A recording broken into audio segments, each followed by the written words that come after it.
I started with this song because today I'm going to go over some points. I hope you guys write stuff down.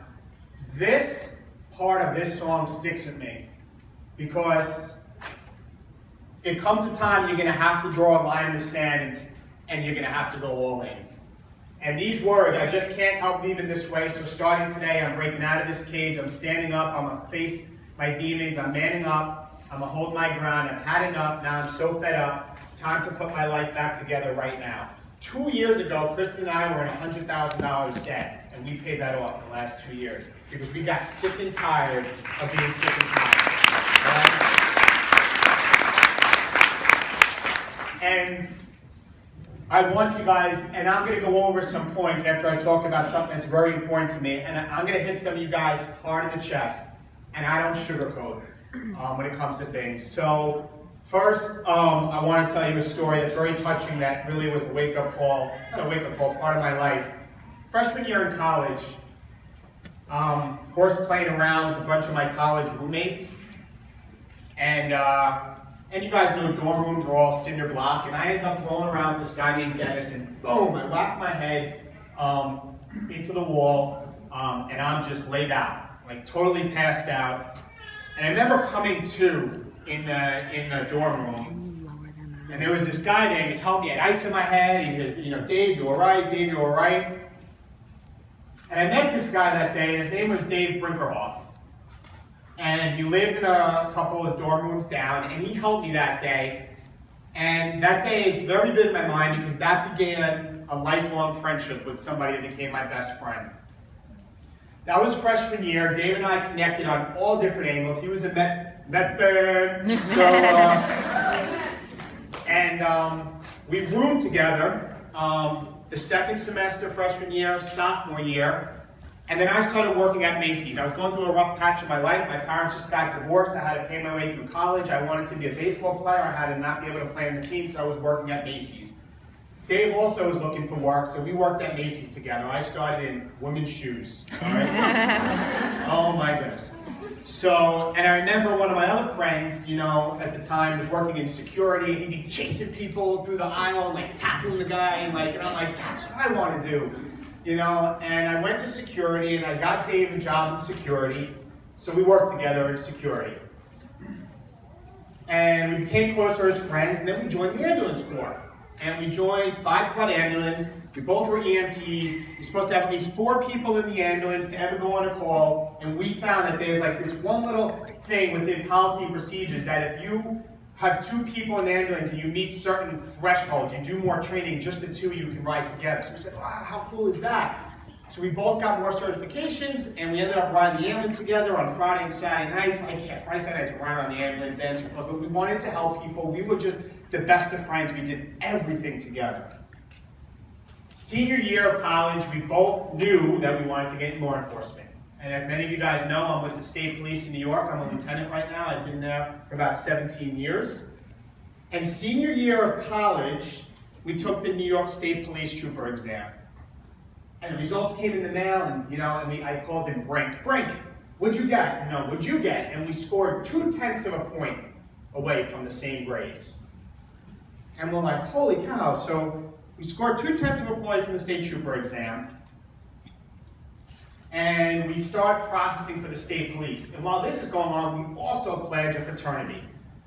And we go through like the Hell Week, and we got to do all crazy stuff. But Dave and I did everything together to the point where I didn't have a girlfriend. People were like, you guys are a couple, And I'm like, no, it's Dave. We're just best friends. And we went through the state police processing together, and we both got called for the same class. And we went to the state police exam, and we went through the academy together. We graduated together, and we had the best friendship. Nobody was like Dave. Nobody. I got married to Kristen, and Dave was in my wedding party. And Dave got married, and I was in his wedding party. I mean, the perfect textbook, best friend, shared everything, spoke all the time on the phone. The guy was irreplaceable. We both had a drive to go on the state police SWAT team. And the first time I was able to try out, and normally you really don't get on until you have at least 5, 6, 7 years in the state police. I tried out, I have the ability to try out at 3 years. And it just didn't work out. I didn't make the team, and I ended up becoming a detective, our investigators with the state police.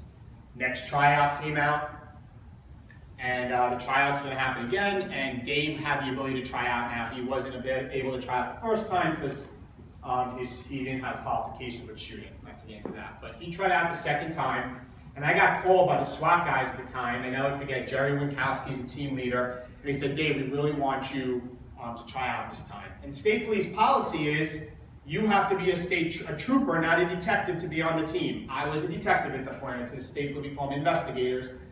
So I had to put in for approval, and my boss approved it. It went all the way up to headquarters, and it got to the deputy superintendent, and they denied me the ability to try out.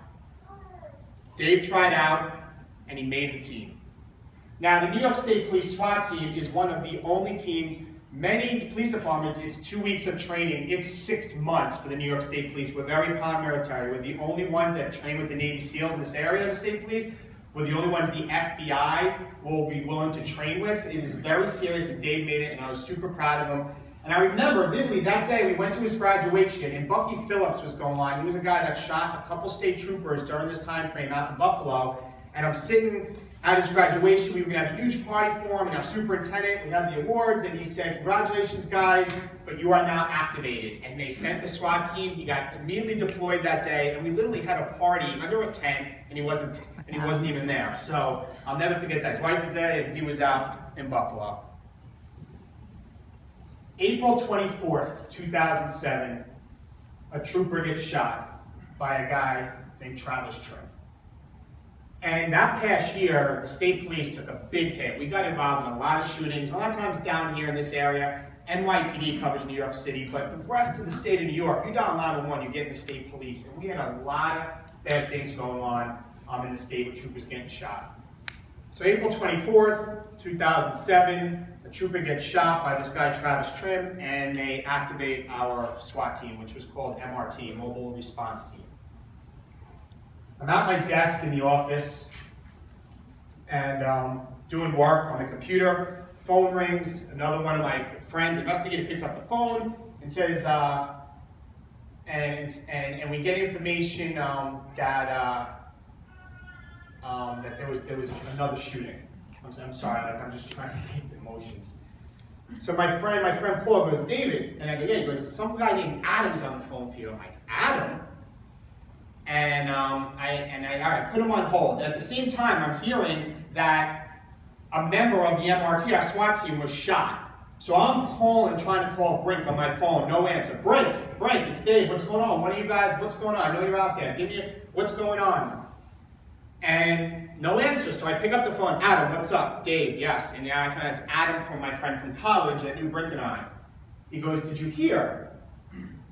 And I go, no, what? He goes, an MRT got shot. I go, no, I'm trying to call Brink.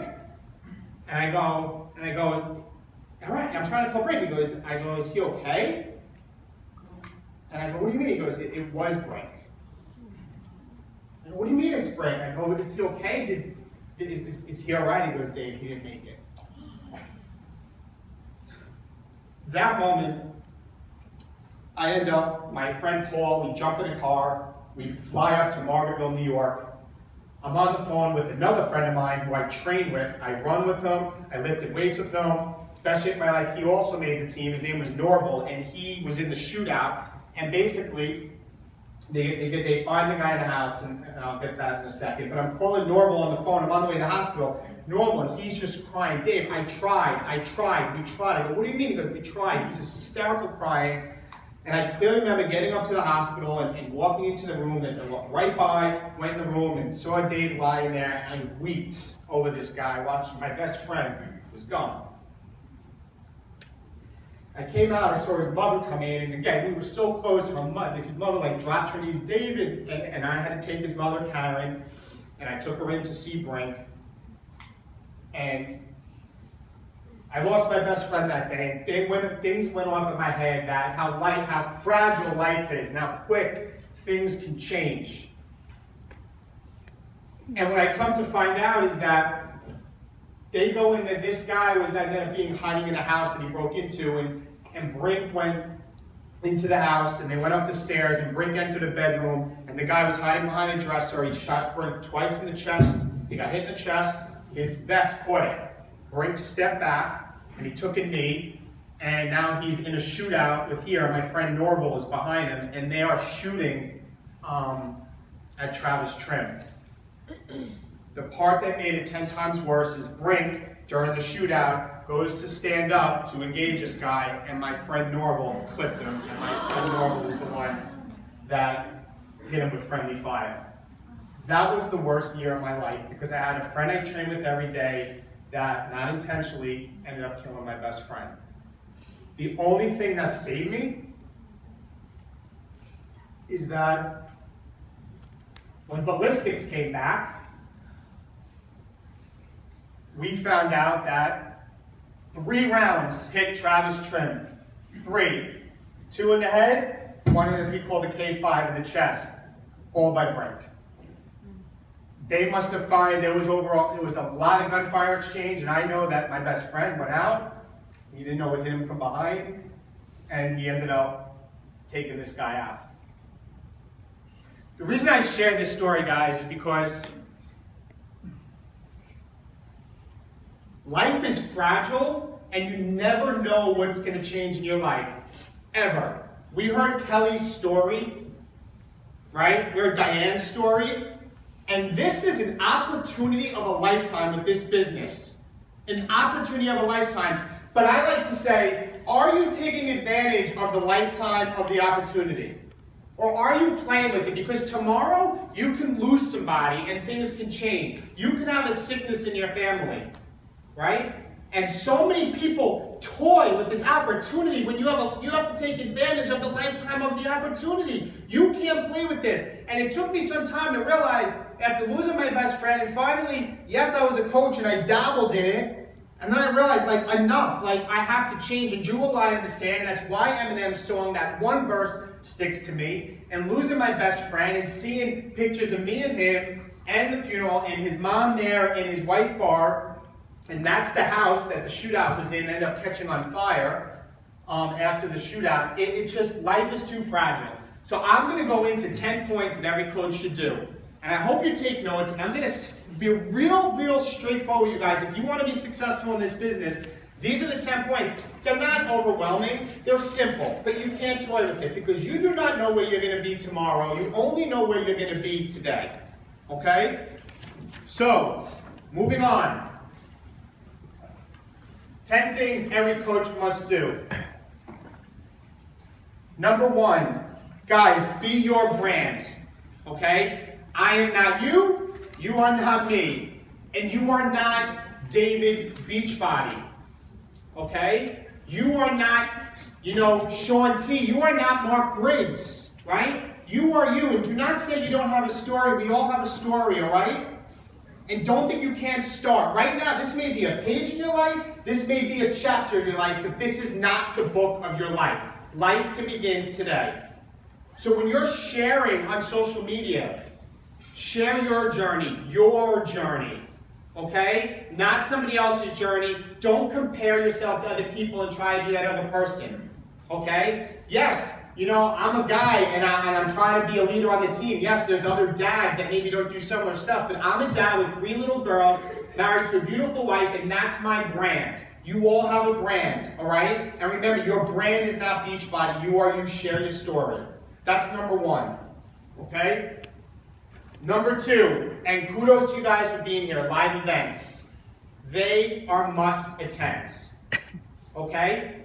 And there are 1,000 excuses. Guys, this weekend, my 3 daughters had to be watched by my father in Long Island. Kristen spent 6 hours in traffic driving them down on Friday, 3 hours coming back. Wasn't a pleasant evening, I'll tell you that, but we knew we had, I'm like, yes, I have a night with my wife. Nope. Actually, I do that. Then, my daughters, they have soccer, they have softball, they have ice hockey, and I'm going to be honest, guys, they missed it this weekend. But I'm sacrificing now for the life I can live tomorrow.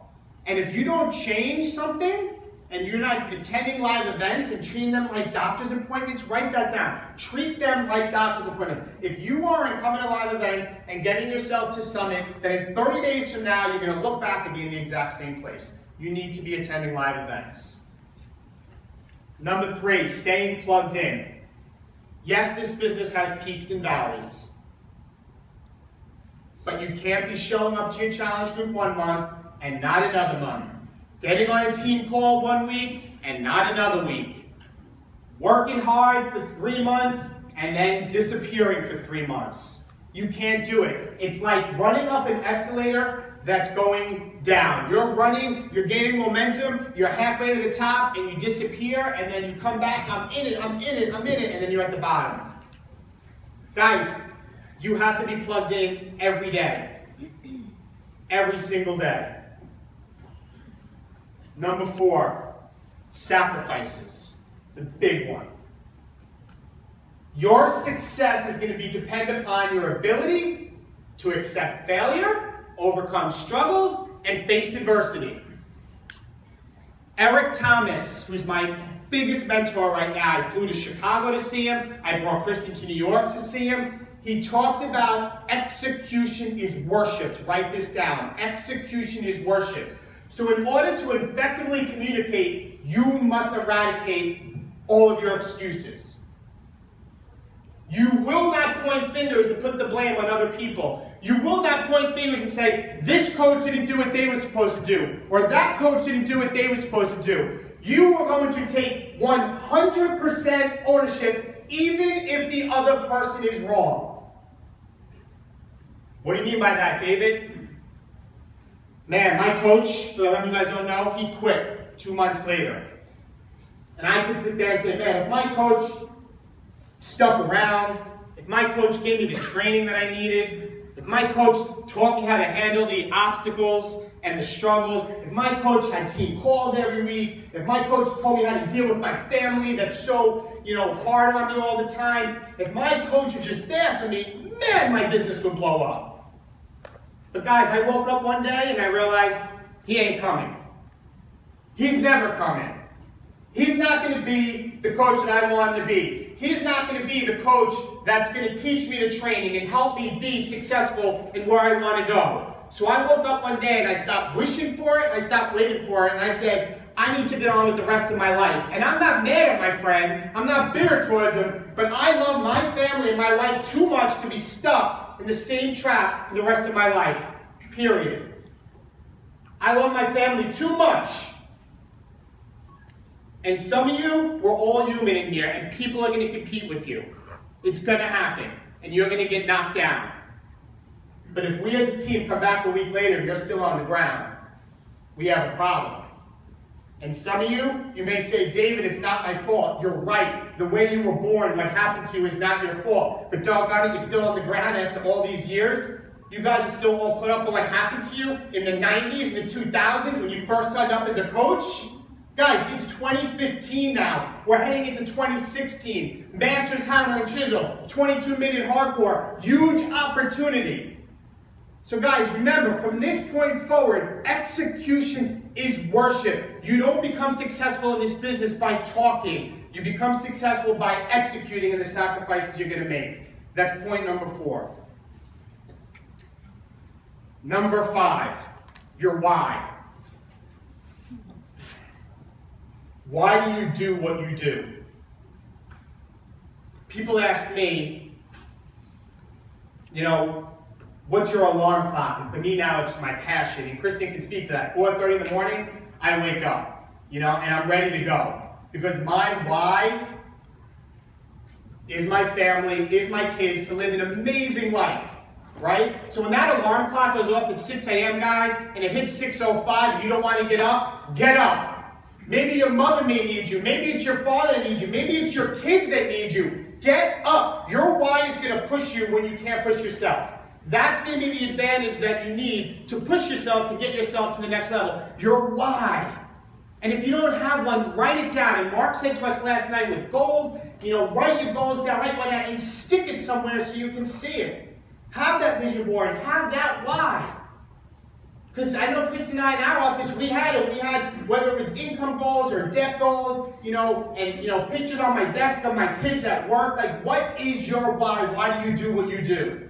You need to have a why. If you don't have it, guys, your assignment today is write it down and know what it is.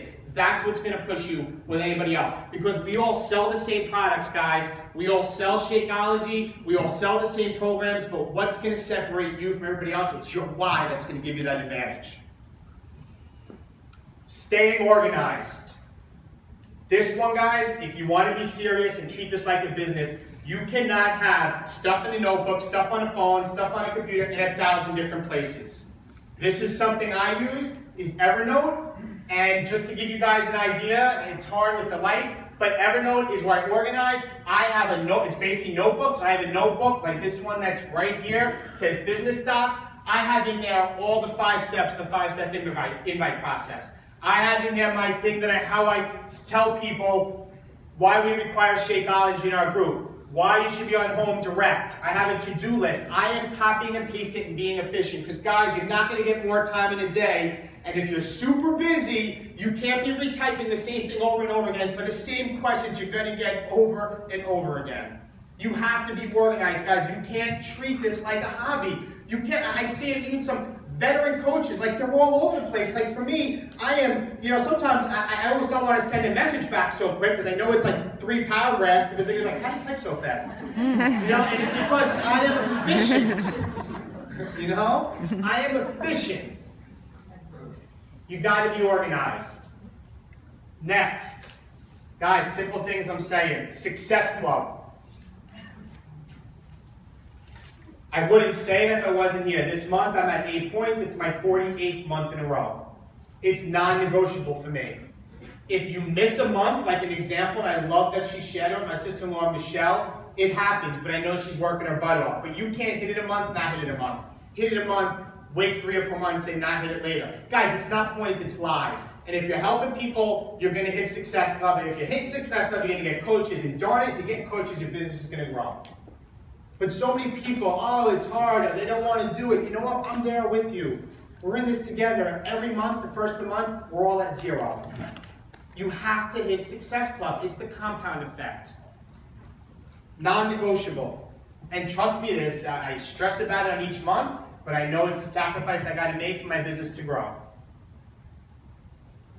Personal development. Big one. Another thing I learned from ET. And write this down. Everybody wants to shine bright like a diamond, but not everybody wants to get cut. A diamond in its original form, it's a piece of coal. You could probably kick it down the street, bump into it, and you won't even know about it. You will make 6 figures in this business. You will be a diamond coach. You will get to the millionaire club. Not in this version. You can have what you want, be what you want, and get to where you want in this business, but not in the version you are today. And if you think the version you are today as a coach is going to get you the coach you're going to be tomorrow, you're sadly mistaken. But if you're willing to get cut, and if you're willing to accept constructive criticism, and you're willing to commit to personal development, and you're willing to grow and grow it to be a person tomorrow that you are today, you will be successful. But you got to be willing to get cut like a diamond. You got to be willing to accept constructive criticism. You have to have a teachable mindset. You got to be willing to grow. You cannot not read books. Guys, 2 books a month is what changed my life. It's not a lot. 15 minutes a day. And audio. 2 books a month. You cannot not read books. You cannot watch every sports game, every TV show, and watch every Housewives episode that's on TV, guys. You can't ask Kristen, I'm not watching TV at night, I'm grinding. You know what, but I'm doing it now, making the sacrifices now, so that Kristen came on, and now she's amazing, and she left her job, and I have a couple years left in the state police, and I know I'm leaving, and I've supplemented my income, and this is changing our life. We paid off debt. But I had to give up TV. I had to commit to personal development. That's part of it. So remember, if you want to shine bright like a diamond, you got to be willing to get cut like a diamond. And the version you are today will not get you to the coach you want to be tomorrow. Consistency.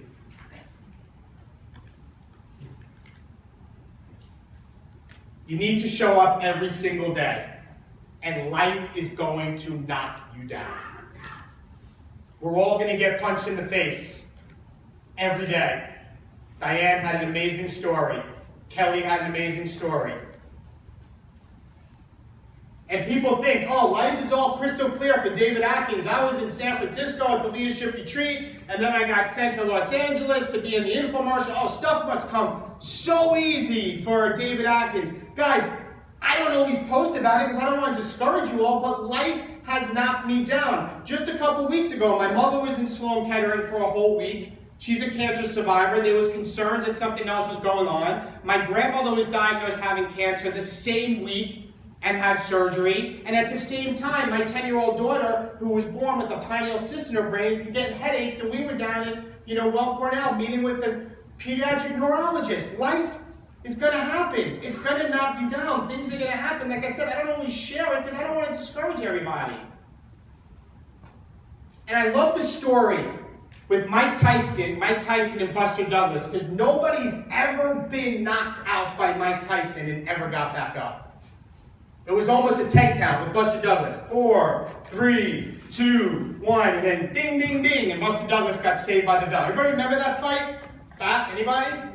That fight, the infamous fight, I'll never forget that. And Buster Douglas got saved by the bell, and they went to their corners, and Mike Tyson's like, I got this kid up against the ropes. I'm going to come out and start killing this guy, and that's exactly what happened. Mike Tyson came out, and he's punching, and he had Buster Douglas up against the ropes. Now I'm telling you right now, life is going to have you up against the ropes, and I need you to do what Buster Douglas did, and I need you to fight back. I need you to tell bankruptcy, divorce, disorders, eating disorders, whatever it is, you don't know who you're dealing with, but not me this time.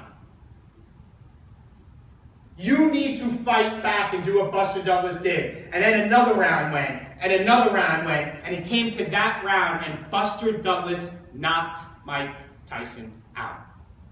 I remember this fight, clearly. It was like, and the world was in shock, like, holy cow, Goliath got knocked out. And they went to him and they asked Buster Douglas, like, honestly, how did you do it? How did you beat Mike Tyson? He said, I'm going to be honest with you all. He said, my mother told the whole world that I was going to beat Mike Tyson. And 2 days before, it's amazing, 2 days before this fight, his mother died. And he said, I can die with my mother, or I can live on and knock Mike Tyson out. And that's exactly what his did. His why was stronger than defeat. His why was stronger than those trials and tribulations. And I'm telling you, if you don't know what your why is, you're going to get knocked out every single time, and you will never be consistent. Because life is going to knock you down, and I need you to do what Buster Douglas did and fight back. And my last point to finish it off before we get our asses handed to us by Mark. Be a product of the product. Guys, you cannot be successful in this business and not feel salesy if you're not doing the programs and drinking Shakeology. You're fooling yourself if you think you can. I'm a runner. I ran New York City Marathon twice. I love running races. I want to get involved in hiking. As you guys know, I got a lab. These are things I want to do. But I'm still push and play every single day. I'm still drinking my Shakeology every single day because I can share my journey. I'm not saying you can't do other things in gyms. You can enjoy it. But don't think you cannot be doing any of the programs and then saying this business doesn't work. It's a scam. No, you're a scam. You need to be push and play every single day. Right? And so be a product of the product. Drink your Shakeology and show up every single day. So guys, to recap, I'm just going to go to the beginning so you guys all know. These 10 points, there's no secret to success. The secret is grinding. The secret is grinding. 1 is be your brand. 2, the 10 live events, stay plugged in. Sacrifices, your why. Staying organized, Success Club, personal development, consistency, and be a product of the product. Guys, you can get anything you put your mind to. Don't let anybody where you are in this journey tell you otherwise. You can have what you want. Keep the stuff simple, follow it, and that's all I have, guys. Good luck.